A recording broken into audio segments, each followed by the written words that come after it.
Every weekend, and whenever we get a chance, Mitch, Tom, and I go out in Tom's boat.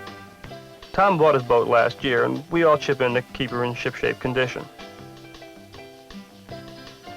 One particular day, none of us will ever forget. We were just going out for an afternoon cruise. It was one of those calm, clear days on the water when the last thing you expect was any kind of trouble. Well, we were out about 2 hours heading for Gay Head. We'd brought along some bacon and eggs to cook on a little propane gas stove.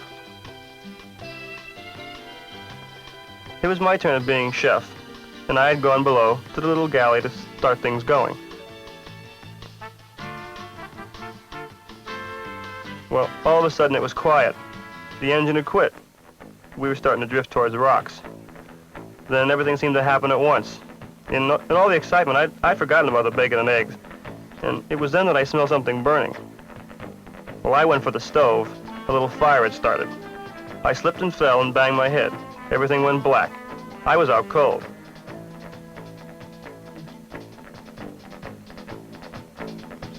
Tom filled me in later on what happened. We hit a rock and were stuck there. Tom and Mitch hauled me out and over the side.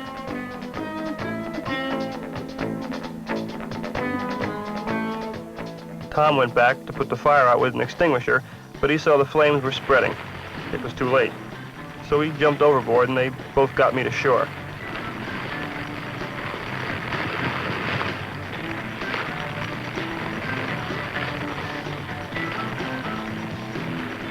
And then as Tom put it, I don't know what upset me more, wondering how bad you were hurt or watching my boat go up in smoke. It was just about then I came to. I was pretty confused and my head was pounding like the worst headache I'd ever had. For a minute, I thought I was having hallucinations, but we heard this sound above us, and through the black smoke we saw this big red and white aircraft slowly swooping down toward us. Suddenly it was overhead and stopped motionless against the sky, and I saw a basket come out of the side door and start down toward us. Tom and Mitch gently picked me up and lifted me in.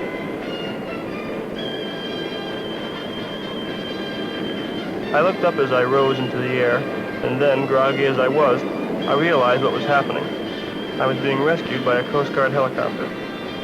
I'd seen them before flying around, and I'd read and heard what they do, but I never thought I would be rescued by one. And I wondered at the time, how did they get here so fast? How did they know we were in trouble?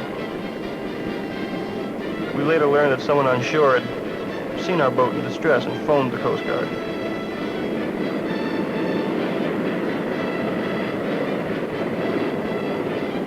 Soon we were all on board and on our way.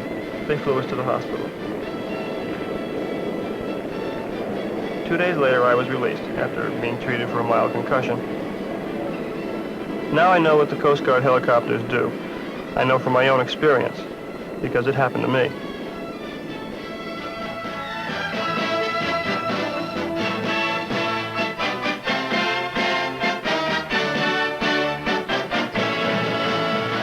There are thousands of people today who know from their own experience what the helicopters of the United States Coast Guard do. For the most part, they are people who owe their lives, or at least the risk of more serious illness or injury, to the unique capabilities of modern helicopters and the practiced professional Coast Guard airmen who fly them. The search and rescue mission is the primary responsibility of the service's rotary wing aviation branch. Aiding boatmen in distress is the most common and recurring assignment, an assignment which has multiplied in recent years with the ever-increasing popularity of pleasure boating and the burgeoning traffic in our coastal and interstate waters of cargo and commercial fishing vessels. Inland areas, too, come under the Coast Guard's protectorate if they are within the service range of a district air station. Two businessmen on a weekend hunting expedition in the foothills of Maine's mountains encounter a hunter's nightmare.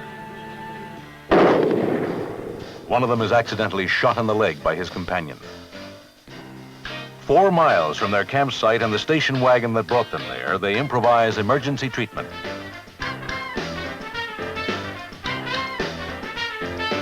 A makeshift bandage is applied to the wounded leg, and they ponder the next move.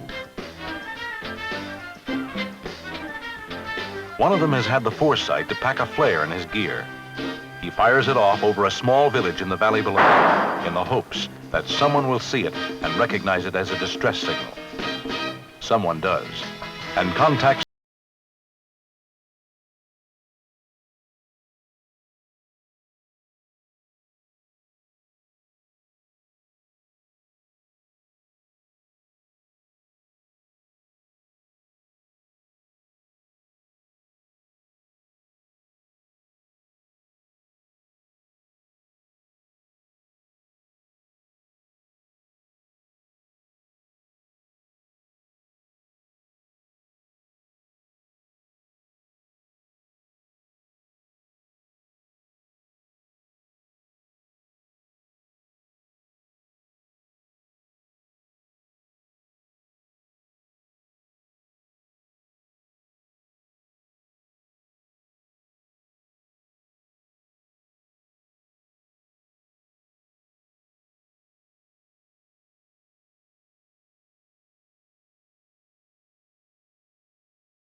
the complications that could have resulted from prolonged exposure in the wilderness and a long, painful journey to medical aid are avoided by the swift response of the Coast Guard team.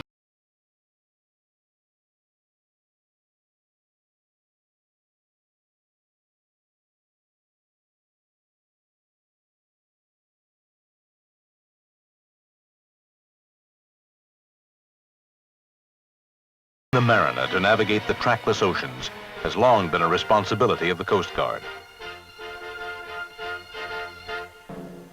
In the frozen north, it participates in polar ice patrols and seismic surveys.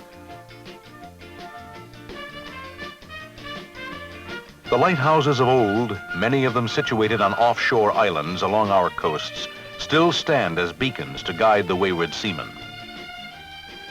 Other coastal installations house sophisticated modern equipment such as LORAN, an electronic long-range navigational aid which enables aircraft and surface vessels to fix their position under any extremes of weather.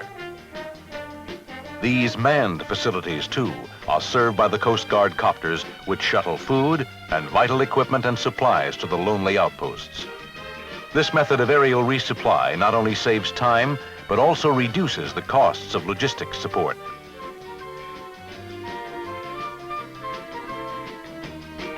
Another role in which helicopters are utilized is the servicing of the thousands of buoys and shore markers which define the channels of our coastal and inland waterways. Occasionally, a buoy will break loose from its moorings, and a copter is dispatched to pluck the buoy from the water and fly it to a shore base for repair and replacement as needed. Further from shore, the Coast Guard copters fly another beat in the sensitive and difficult task of enforcing international treaties covering fishing on the high seas. Commercial deep-sea fishing brings a lucrative bounty in these vast waters, and foreign poachers are constantly tempted to take fish in quantities in excess of treaty limits. It's the Coast Guard's duty to investigate these incursions and report them to the proper authorities. With the growing world need for protein from the sea and the massive increase of foreign fishing vessels in traditionally native waters, this mission of treaty enforcement has taken on a vital importance. A Coast Guard HU-16 aircraft spots a suspicious foreign trawler off the coast of Massachusetts. The pilot calls a helicopter to the scene for a closer investigation and to gather the evidence necessary for proof if a violation has occurred. If it has, the vessel will be apprehended by a Coast Guard cutter and taken into custody. Protection of the environment, a source of increasing national concern, is another area of Coast Guard responsibility.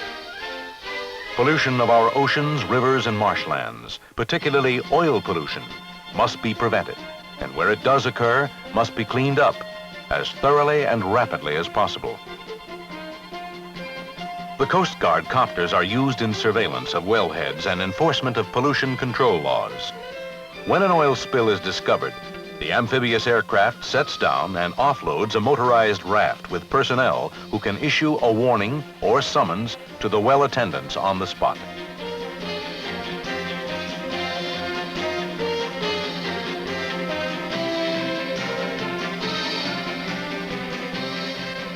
Meanwhile, photos of the spill are taken from the copter for official reports. To counter the ever-present threat of a major oil spill from a stricken tanker, the Guard has developed what it calls ADAPTS, which stands for Air Delivery Anti-Pollution Transfer System. This is a test of the prototype system using a Navy oiler as a stricken tanker. The bags are flown to the scene in a C-130 aircraft and dropped by parachute. The pumps and work crews are transported by helicopter. The use of the copters enables the system to be deployed swiftly with the crews and their equipment lowered directly to the ship's deck. In the future, the helicopter may also be used to transport the containment devices and cleanup equipment. The ADAPTS equipment is designed to pump the oil or other pollutant into collapsible rubber bags, which can then be towed to safety where the oil can be recovered. The far-flung activities of the flying Coast Guardsmen and their copters encompass numerous other missions. They lend key assistance in disaster relief, rescue of survivors and delivery of emergency medical and food supplies, in floods, hurricanes, and tornadoes. And their valiant achievements have stemmed the toll of life and property in major fires and sinkings of ocean-going passenger liners and merchant vessels. These courageous and dedicated airmen and their support teams come to their calling well-educated and well-trained. Many are graduates of the United States Coast Guard Academy at New London, Connecticut, where they develop their minds and bodies while they learn to be at home in the maritime environment. As commissioned officers, they go on to earn their helicopter wings at the United States Naval Air Station at Pensacola, Florida. In recent years, the Coast Guard has looked increasingly to the helicopter as the vehicle to perform many of its varied and exacting tasks. Today, it flies one of the world's most advanced long-range all-weather copters, the amphibious twin-turbine-powered HH-3F, built by Sikorsky aircraft. The professional skill and courage of the flying Coast Guardsmen and the high-performance capabilities of their HH-3F helicopters make a man and machine combination that is unsurpassed anywhere in the world.